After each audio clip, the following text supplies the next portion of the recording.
Good morning, everyone. It's Wednesday, December 9th. From the San Antonio Express News, my name is Luis Vasquez, and this is your Express Briefing.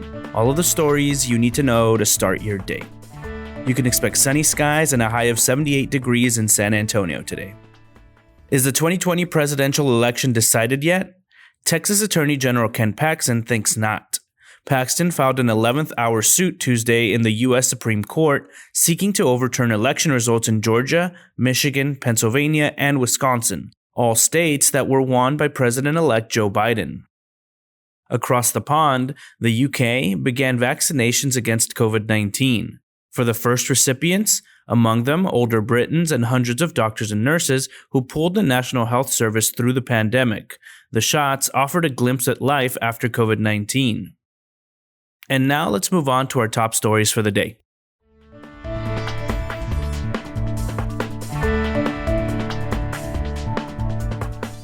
Massive swaths of Texas are considered maternity care deserts, where women must drive more than an hour for healthcare. More than 150 counties, home to more than 2 million Texans, have no OB-GYN, a situation largely driven by rural hospital closures and physician shortages. Some physicians and midwives say increasing access to midwifery care could help fill those gaps and improve care for pregnant women. In other states, licensed midwives fill in to handle uncomplicated births. But roadblocks limit their practice here. Marina Starleaf-Riker's investigation is the latest of a 3-part series on maternal care in Texas. You can read Part 1 and Part 2 over at expressnews.com. Local school leaders don't plan to close school again as they did in the spring, despite calls from teachers' unions and a rise in community spread of COVID-19 sharp enough to trigger a new warning from the Metropolitan Health District. This week, Metro Health's school risk indicator moved into the red category, recommending schools reserve in-person learning only for kids who need it most. But superintendents said in recent interviews that many students are behind in their academics and the educational crisis is too great to shut down in-person learning. Metro Health's own data shows only 7 confirmed instances of the virus being transmitted on school campuses. Krista Torova and Andres Picon dig deeper into the debate over in-person learning in their latest article. As hospitals and healthcare facilities responded to the COVID-19 crisis, cancer patients experienced wide-ranging disruptions to their medical care. Postponed screenings and surgeries, missed or delayed diagnoses, fewer overall appointments with doctors, a widespread shift to virtual visits, and higher rates of anxiety and depression.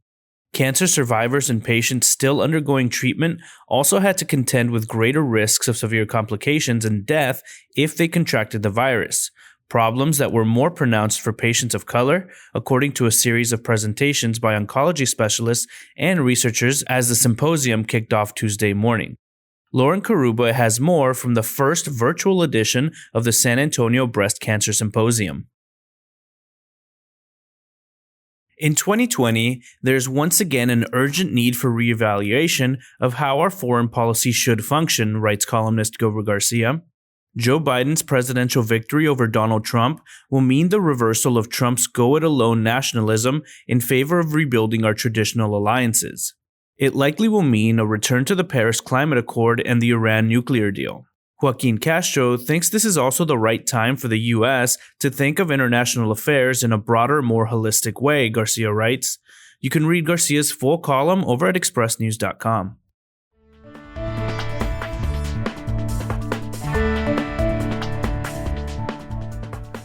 Head over to expressnews.com to check out our all-new podcast page.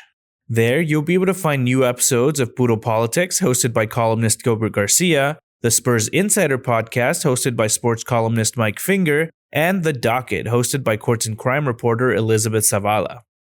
Next up are your need-to-know headlines. You can find all of these headlines and more inside of your Express News subscription.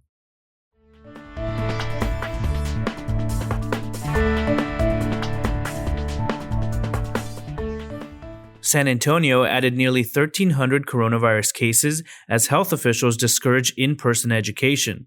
In the past week, San Antonio has averaged more cases than at any other time during the pandemic, as the 7-day rolling average reached 1,113 on Tuesday. During the summer surge, that number peaked at 1,083 on July 23rd. The Army said Tuesday it had removed or suspended 14 leaders at Fort Hood, from the Corps Command to the squad level, after an outside investigation found a deficient climate that raised risk for female soldiers at the post. The first shipments of the highly anticipated Pfizer COVID vaccine are expected to arrive in Texas early next week, and the first 2 million or so doses are already spoken for. With some details of Mayor Ron Nirenberg's workforce development initiative taking shape, COPS Metro representatives are voicing concerns about how Ready to Work will be implemented. Our politics team discusses all of that and more in this week's episode of the Puro Politics podcast. In his final speech to Congress on Tuesday, San Antonio's Will Hurd pleaded with his colleagues to see past partisanship and work more with one another regardless of party. Like the rest of the travel sector, the rental car industry has been hit hard by COVID-19. That means a set of new rules for renting cars. A tip from a concerned citizen led officials to the discovery of 135 roosters and hens at 2 Southside properties that are likely a part of a cockfighting ring, according to San Antonio Animal Care Services. Republicans in the state legislature made clear on Tuesday that they are determined to try again to ban local governments from hiring lobbyists to advocate for them at the Capitol. A civil lawsuit against an online ammunition marketplace and the parents of the accused Santa Fe High School gunman has been remanded from federal to state court, according to federal records.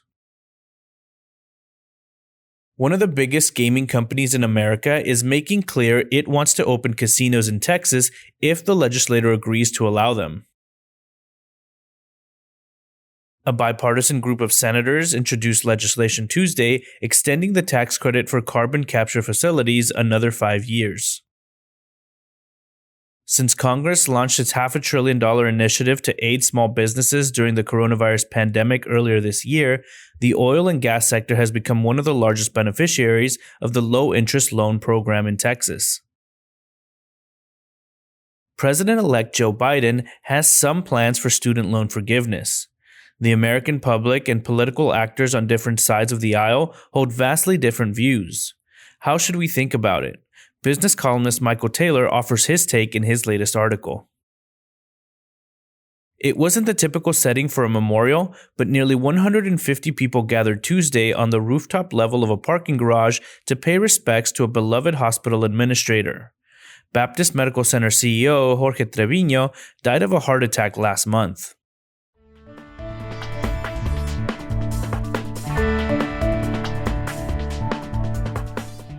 It's the holiday season, and the annual family get-together has been canceled for coronavirus reasons. So it's just you and the fam, watching A Christmas Story and It's a Wonderful Life on an endless loop. Before you break out the eggnog once again, how about packing everyone into a car and taking an old-fashioned family drive through the Texas Hill Country? We've compiled 3 great scenic drives you can do in less than a day, including several can't-miss attractions and, with the help of the Express News dining critic Mike Sutter, a recommended restaurant to stop and grab a bite to eat along the way.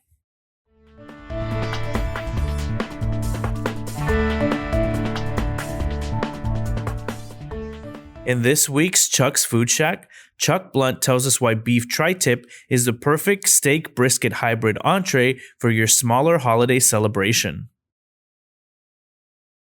Take a look at what's new or notable in home video this week, starting with Candice Bergen, Meryl Streep, and Diane Weist in Let Them All Talk, directed by Steven Soderbergh, premiering on HBO Max on Thursday. The neutral flavor and flaky texture of banana blossoms mimics fish in a new vegan product from Upton's Naturals, and they're now available in San Antonio. Country star Cody Johnson is slated to perform 2 shows at Cowboys Dance Hall next month. Entering his 10th season in San Antonio, Patty Mills vows to bring his approach with the Australian national team to American shores. And that's all for today. This was your Express Briefing for Wednesday, December 9th. My name is Luis Vasquez. Please consider becoming an Express News subscriber to get in-depth coverage on all the stories you heard today. Also, be sure to rate and review this podcast inside of your Apple Podcast app, as it really helps the show. Have a wonderful day, everyone.